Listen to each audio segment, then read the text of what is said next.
Unggahan foto yang menampilkan uang rupiah kertas berwarna biru namun memiliki nominal Rp5.000, ramai di media sosial.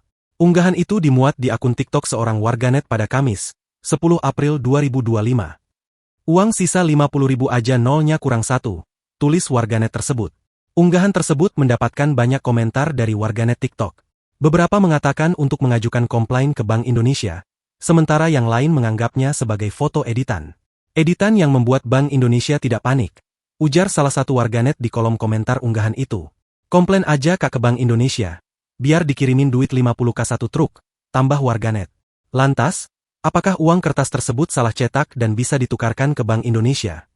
Kepala Departemen Pengelolaan Uang Bank Indonesia, M. Anwar Bashori mengatakan, uang kertas dalam unggahan tersebut adalah pecahan Rp50.000 tahun emisi 2022. Pengeluaran dan pengedaran uang rupiah kertas pecahan Rp50.000 T 2022 diatur dalam Peraturan Bank Indonesia Nomor 249 PBI 2022.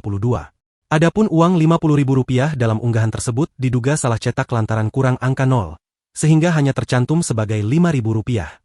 Namun untuk memastikan keaslian uang tersebut, BI mengimbau untuk melakukan pengecekan ke kantor cabang BI terdekat.